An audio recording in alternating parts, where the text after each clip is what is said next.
ഗർഭം മുതൽ അയാൾക്കുണ്ടായിരുന്ന ക്രിസ്തു പരിചയത്തിൽ നിന്നാണ്, സത്യപരിചയത്തിൽ നിന്നാണ് ആ സത്യസന്ധത മരണം വരെ നിലനിർത്താൻ അദ്ദേഹത്തിന് സാധിക്കുന്നത്.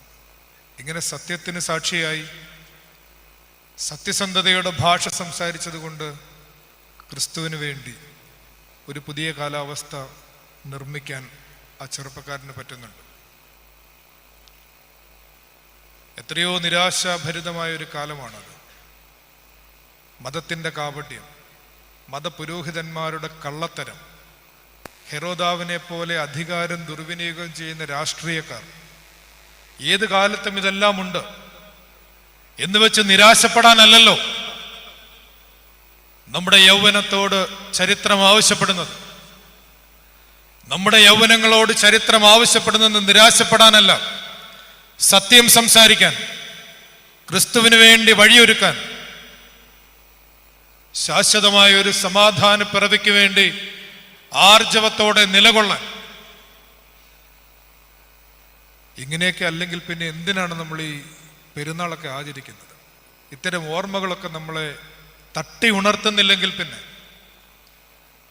നമ്മുടെ ആന്തരികതയെ കുറെ കൂടി ദൈവീകമായ ലാവണ്യത്തിലേക്ക് ഉണർത്താൻ, അല്ലെങ്കിൽ പിന്നെ എന്തിനാണ് നമുക്ക് പെരുന്നാൾ? എന്തിനാണ് നമുക്ക് തിരുനാൾ? എൻ്റെ വാക്ക് അവസാനിപ്പിക്കുകയാണ്.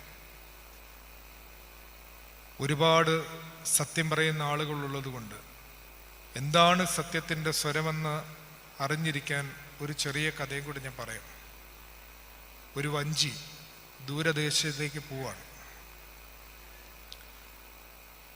അതിൽ കുറേയധികം യാത്രക്കാരുണ്ട്.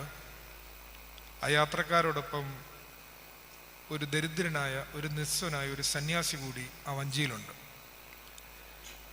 ആ യാത്രക്കാരിൽ ഒരു തെമ്മാടിയായ ഒരു മനുഷ്യനും കൂടിയുണ്ട്. നമ്മുടെ നാട്ടിലെ പഴയ ഭാഷയിൽ പറഞ്ഞ ഒരു കവലച്ചട്ടമ്പിയും ആ തോണിയിൽ ഉണ്ട്. കടത്ത് കിടക്കാണ് അവര്.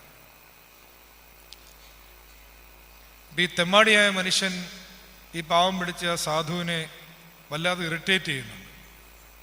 പ്രാർത്ഥിക്കുമ്പോഴും ഒക്കെ ഇറിറ്റേറ്റ് ചെയ്യുകയാണ്. ആൾക്കാർ വിചാരിച്ചു അയാൾ പ്രാർത്ഥിക്കാനിരിക്കുമ്പോഴെങ്കിലും അയാളെ ഉപദ്രവിക്കില്ല എന്ന് വിചാരിച്ചു. പക്ഷേ അയാൾ പ്രാർത്ഥിക്കുന്ന സമയത്ത് ഇവൻ എന്താ ചെയ്തെന്നറിയാം?